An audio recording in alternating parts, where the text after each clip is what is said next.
Welcome back, everyone, to the Quest of Desolation. We're doing a recap of all the things that have happened in Chapter 13. So let's get right into it. Chapter 13 of the Quest of Desolation: Glorious Bastards of the Galaxy. Aboard the Spelljammer ship, the Glorious Bastards, along with their crew and companions, set sail for the moon of Prim after Rayadrum notices an Ilethian Lightway Connection Network energy line that seems to tether the moon of Prim to the planet Ilethia. Getting adjusted to their life on the ship, they set course for the moon, or rather the backside, dark side of the moon. They spend their first night aboard the spelljamming vessel and are visited and thanked by Lycree in their dreams. When they awake, a large purple gemstone known simply as Lycree's gem is aboard their vessel. Perhaps some thank you gift or the like, but who really knows? They approach a temple on the backside of the moon of Prim. Who knew that a structure so pristine, or a structure at all, would even exist here? After investigating, it turns out that this is the Castle Arenovias, the head temple of the Starlights, a group of devout worshippers of Aneris, the god of the sun, stars, and light. They meet humanoid individuals that call this place home and have lived there their entire lives, a school of students, priests, and bearers of knowledge. It leads to a hefty curiosity of that place, so this party splits up.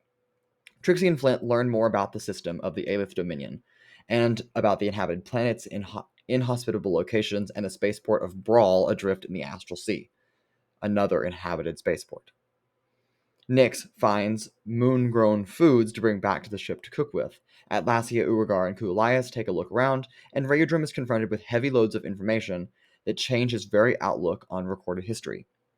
He follows a mural-like marble slab that ebbs and flows with time, recording history as it happens, and notes huge events that have occurred along the way. He gathers information about how the term centrum means 1,000 years, not 100,000, and how Metasailus, the Endbringer, the Destroyer, the Hatred, and the Unspoken One, is a dark and sinister deity that brought about the corruption that led to the Centrum Wars, and how he vanished before the retribution from the goddess Alethea. Additionally, Rayadrim was permitted by High Priestess Ashinra Olana to view the cloak, which he knows is an armament of creation, and it is told that in order for him to receive that, he must speak to Aneris directly, but the priest and the priestesses are unsure of where he is currently at. On their departure, they set course for hopefully a new place that will continue to provide them with information and about how to find Aneris and ultimately find Spilocris, Lycree's second brother. Rayadrum gains a new companion known as a Glow. He is a Lumite, and they set course for the Rock of Brawl, another major spaceport in the Astral Sea. They depart from the moon of Prim, Alethea the smaller of the two moons, and our party sets out to the Rock of Brawl, a spaceport asteroid somewhere floating and drift in the Astral Sea. The first night of travel was rather restful, well, for most of the Glorious Bastards. The next day, however, brought a whole host of problems, including an overheating engine that threatened to blow the ship apart. With our party quickly working to find a solution, they sent Riz, the imp companion from Hell, to investigate, and even he couldn't handle the heat. Who knew devils could burn? But Uragar was quick to save the day, and he went to investigate. That only triggered a whole new set of problems when it really came about that Uragar might actually be under the influence of someone else, someone that they recall from Hell. Ultimately, the engine was saved by Uragar and Trixie using Lycree's gem to absorb the magical energy of the engine, and that ultimately kept the ship's gravity plane and air envelope all intact, and all of our crew members alive.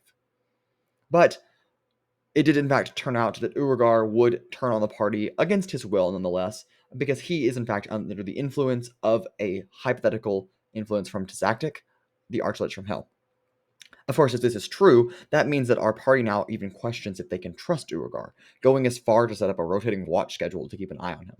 This would have been fine, but Atlasia had an idea, and a valiant and noble one at that. Maybe she could cleanse the darkness out of him. But unfortunately, that didn't quite go as planned, and that led Uragar into a complete and murderous rage against the Glorious Bastards, which means the Glorious Bastards versus Uragar, and that almost killed our entire crew. But luckily, they were able to stop him, and right at that point, First Mate Leary von Reich and Navigator Gromogel Hyde spotted something ahead, and the ship is nearing a quick approach to what appears to be a city built on top of an asteroid. Could this be the Rock of Brawl? Of course, our party arrives at the Rock of Brawl. They dock their ship and decide to split up. Flint and the crew The Spelljammer will stay aboard with Urugar while he recovers and they recover, and tend to the ship, which needs some minor repairs after the engine malfunctioned in the days prior.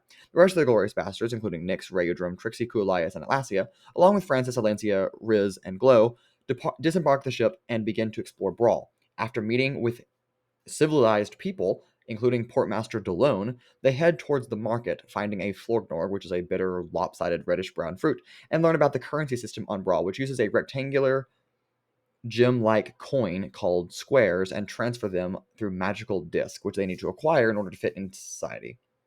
They head to the Mages Guild Hall and seek the assistance of the Mage Guild Masters. Trixie decides to join the Mages Guild Hall after a serious interview, and they all split up from there to gather information, gaining some squares, join some guilds, and explore. Nyx may have been in a little bit of a predicament and tried to bribe a public official, and that may have led to him getting into trouble with the law, but that's more on that later. Riz gathered a map of the city using an acquaintance he made at Elmandar's star charts, which they will need to further explore the Astral Sea. With the party scattered across Brawl, trouble awaits, as always. Nyx is in fact taken into custody and thrown in prison by Ux, a plasmoid, who is the warden of the donjon of Brawl. While the rest of the Glorious Bastards seek information on Brawl, they look around and meet Elmandar, the famous cartographer, that will hopefully navigate them safely across the Astral Sea, which is where Riz acquired the map from. Alencia and Riz try to figure out how to meet the High Assembly. Atlasia and Rayodrum get another map. Kulias searches for work at Xenotermination and learns of an eldritch monster known as a Fear that they need hunted down, and Trixie researches a group of low-life punks known as the Red Mask, while Nyx tries to escape jail with another inmate named Gustavo, a blind elderly dwarf. But this all turns awry, and Nyx ended up having to rely on Likely to help him to escape after using a divine intervention. Atlasia, Kulias, and Rayodrum visit Vika, a Thrycreen tavern keeper of the Edge, and a mystic who appears in their futures. In Atlasia, Vika sees a towering mountain of holy light in a treacherous climb, but proven worthy of her endeavor. In Kulias, Vika seems a troubled future where Kulias must save a country from the clutches of a bad government and may have to slay his sister to reach that goal. But in Rayodrum, Vika sees a bright light, so bright that her eyes literally catch fire, and she cannot see anything else. With Nyx freed, thanks to Lycree, and everyone else kind of meeting up after that, Nyx learns that he did, in fact, actually kill a poor gnome girl's father on accident, indirectly related to blight in a potato. Unknown at the time, but oh well. Trixie peers into the minds of the Red Masked thugs and sees that they're petty, fabled underbarons of the Brawl, residing deep in the inner caverns of the city, known as the Unknowable One, and they have this all-consuming desire to satisfy him. But they choose to ignore that because some problems are better left unhandled. The group seeks out the attendants of the High Assembly of Brawl, searching for information about a faster ship that might be able to reach and match the speed of Sauron's comet. While the council does think it's possible, they need to seek out expert help on the matter, and they are directed to Indigo, another spaceport orbiting the gaseous purple giant of Ulruwe, where the Violet Shipyard Corporation calls their home. Specifically, they need to find Boo's cousin, Nelly, the giant space hamster, a renowned mechanic on Indigo. With signs pointing to another leg of astral travel, our heroes depart Brawl. They set sail for Indigo, the spaceport in the upper atmosphere of Ulruwe, the purple gaseous giant of the system. The journey takes about 6 cycles to arrive, with the ship moving about 0.5 astronoms per 24 hours. The first day of travel goes well as the party begins to process their next steps, but over the course of the next several days, a string of events has things happen that no one would have expected, including Flint and Ephraim switching places in spacetime, where Ephraim partakes on the ship, and Flint is left who knows where on Ilethia. After that, they navigate through an asteroid field, which has its own problems, including the fear, and then an ambush, and then a comet or a meteor that threatens to destroy their ship, which is actually a Beholder space crew that ends up being destroyed thanks to Urugar and Kulias and the help of the rest of the Glorious Bastards. But all in all, they make it through safe and sound, and as they are on their way out, they do a little bit more searching into the mind of Urugar and figure out if he is in fact under the clutches of Archlich Detective, which they do prove.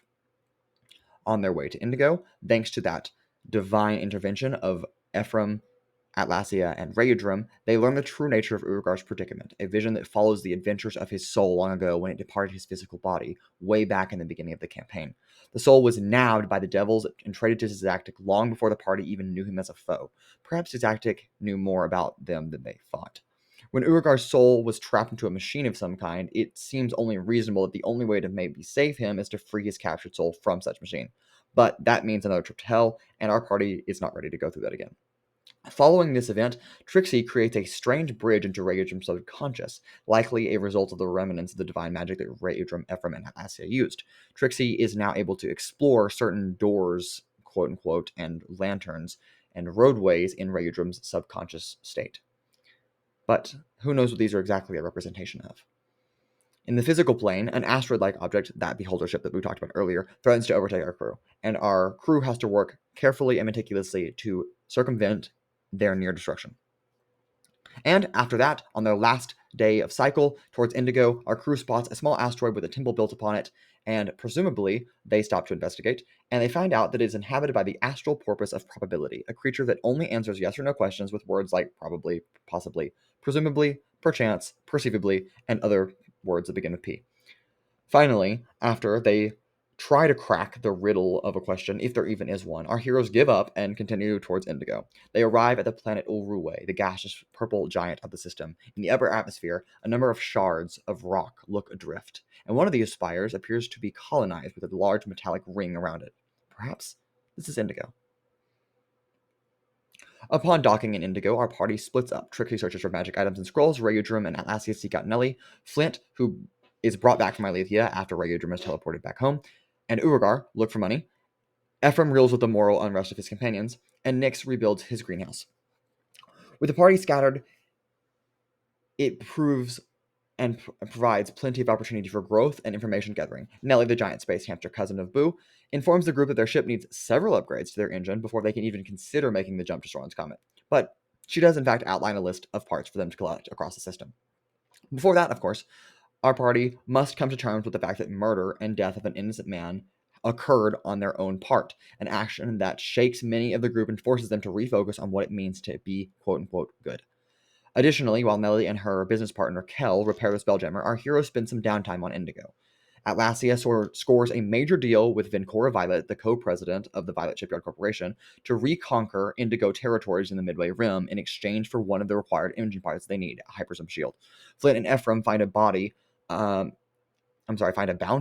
to seek out by the letters of PQ in plasma. And the rest of the Glorious Bastards seek jobs, income, and goods to aid in their journey.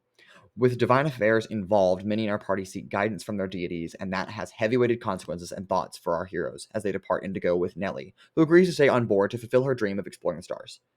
Ephraim is returned to Alethea after a important intervention with Lycree, and the rest of the Glorious Bastards plus Nellie head for Dinphone Outpost in the Midway Realm, with 12 cycles on a strict clock. Our heroes depart from Indigo, heading towards that outpost, and take care of that mission. Atlasia arranged with Vincora Violet to obtain a hypersym shield. Being located within the Midway Rim, our heroes chart course and travel the 1.5 astronom distance to the metallic outpost that towers over a large asteroid. Along the way, Nyx is visited by Lycree, who reveals some more information about the dark evil that threatens their world, and rewards Nyx's strong moral character during the events on Indigo. At Dinphone Outpost, Rayudrum, Nyx, Alencia, Trixie, and Atlasia plot a stealth mission to scout out the tower base. When the plan goes slightly awry, a full-on combat against several Thri-Kreen pirates and invaders break out against our party. It takes some time, but our heroes clear the base of the outpost tower and secure the first step of reclamation. In the process, a strange red liquid seems to be leaking from the tower, and we're not quite sure what that is yet. But with only a split moment to recover, our party opens the door and faces what lies on the inside. Our party continues their mission in Dinphone Outpost, infiltrating the outpost tower and carefully planning a strategic attack against the unsuspecting Thri-Kreen individuals on the main floor of the tower. Sending this strategy into effect, our heroes spring into action and make quick work of the Thri-Kreen individuals that are invading the tower. While some manage to escape, the problem is dealt with nonetheless. Nellie and Trixie ultimately repair the damaged power console and get the outpost operation up and running again. And it's particularly broken during the first fight, which they repaired later. Rayudrum, Atlasia, and Nyx gather proof of their mission accomplishment to show the Shipyard Corporation on Indigo. Kulias investigates the fuel cells, that strange red liquid from earlier, and learns that Denphone Outpost is actually a fuel deposit refining operation and a rare metal mining facility. Unfortunately, none of the prior employees that were working there are still alive because they were killed by the Thraken invaders, but our heroes completed the task and made their way back to Indigo. Along the way, Trixie and Rayudrum explore more of Rayudrum's subconscious, pushing deeper and learning more about the strange lanterns that dot the subconscious mind, and the many memories they may represent, some of which are peculiar and sealed away, locked by white chains that can't be pushed through yet. But information is gained, and it brings questions about Rayudrum's mind, literally. Nyx, during the travel back, is aided by Atlasia in trying to reach out to the goddess of the raging sea and storm, known as Umberlee.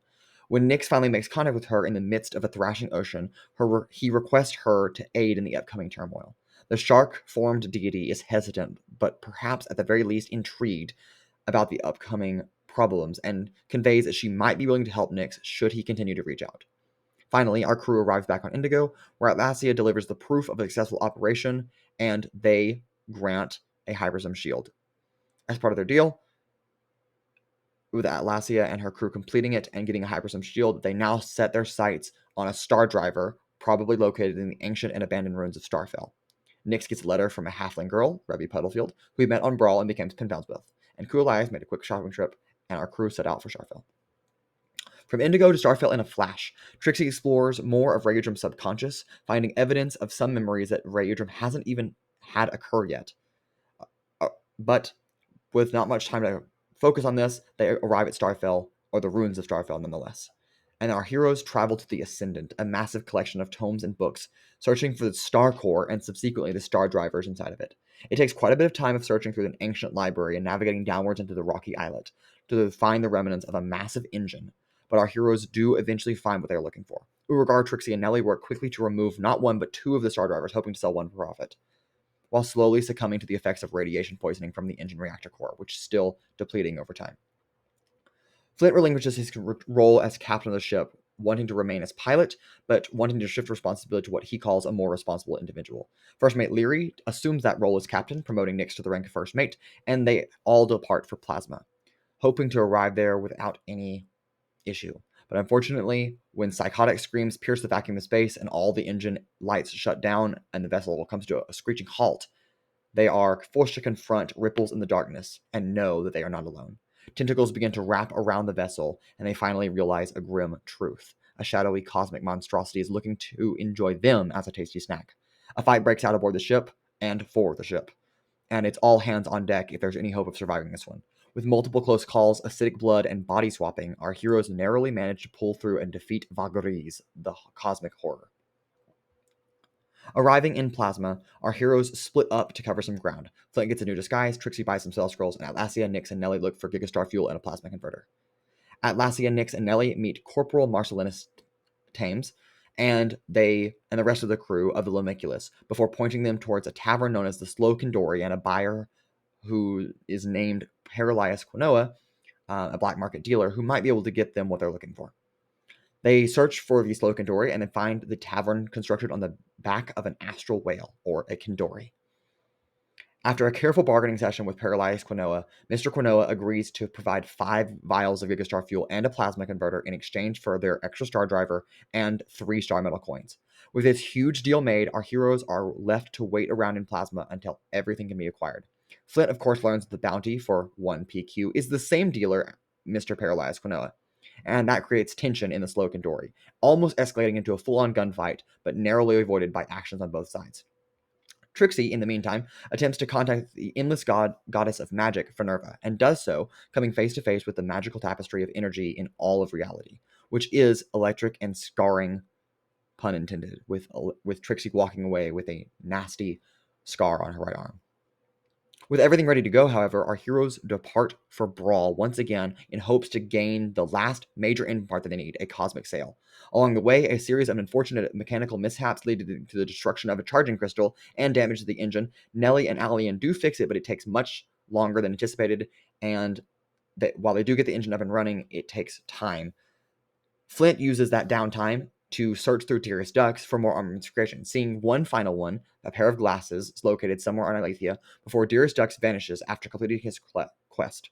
Atlasia donates her sword, the Azure Skies, to power the Star Driver, which is sufficient enough and better than the charging crystal, while Nyx uses himself and a prayer to Umberlee to keep the Gigastar vials stable as a living battery. With errors aside, our heroes do in fact make it to Brawl and acquire the cosmic scale they need after speaking to the High Assembly. Nyx bids farewell to young Rebby, the gnome, and Flint and Trixie tend to their own business in the interim. With everything acquired minus the final vial of Gigastar fuel that Nellie has on Indigo, our crew is almost ready to make their jump to Sauron's Comet. Our crew wraps up business on Brawl, sets sail for Indigo to bid a hearty farewell to Nellie the giant space hamster and collect the final vial of Gigastar fuel. With that, everything's in place for a star speed jump to Sauron's Comet. And away they go. Now moving in parallel to a ball of stone, iron, and ice, fire, and other minerals hurling through space, the comet, Sauron's Comet. Our crew docks and disembarks. Using Lycree's gemstone to open the door as a key, our group navigates the spotless white interior of a lightless chamber. They come into a large throne room occupied by the titanic cosmic deity, Spilacris. Each step they approach towards him has an odd and matter-altering effect on each person in the party. And when the Titan vanishes, a young, human-like boy, maybe in his teenage years, appears in his place, introducing himself as the same deity, but in a non-observing state. While odd, especially in how he speaks, Spilacris does not appear to be in any danger. But he does invite the crew to make themselves at home, and each person does that. Urgar stumbles into a reliquary chamber and nearly steals the Equinox orb to give to Zactic, but he resists using a strong will, and it nearly kills him in the process. Spilacris urges him to return the orb and admits that he cannot help Urgar directly, but his brother Tyr can. Following that, our group gets a closer look at the Observum, a grand legendary artifact created by Spilacris that can focus from the very grand scale of the multiverse to the continents on a single planet. He notes while doing so that a strange disturbance seems to be sourcing from one of Ilethia's oceans. This conversation is only interrupted when Aneris, the god of sun and stars, enters the chamber to speak with his father, Spilacris, before also acknowledging the presence of mortals, notably Rayudrim. In one sentence, Aneris reveals an unforeseen truth, that Rayudrim is his son. With memories shattering forth from Rayudrim's mind, he recalls major alterations to his own memory by his grandmother, Raven Nightshade, who actually turns out to be his mother, Vinrodrim, in disguise all along. Rayudrim faints at the sheer overload of this, but quickly recovers. Rayudrim and his father speak on such recalled information before Spilacris bestows a gift to his grandson, Twilight's Ring, an armament of creation. Aneris then accompanies the glorious bastards back to Overnavia's castle, giving his son a special cloak for starlights, Aneris' star, another armament of creation. And with all of this transpiring, our heroes look forward to stepping on their home turf once again as they set sail for Nexus City on Ilethia. That catches you up with all the things that happen in Chapter 13, Glorious Bastards of the Galaxy, of the Quest of Desolation. We hope you'll join us for Chapter 14 and the rest of the story. But until next time, the adventure continues.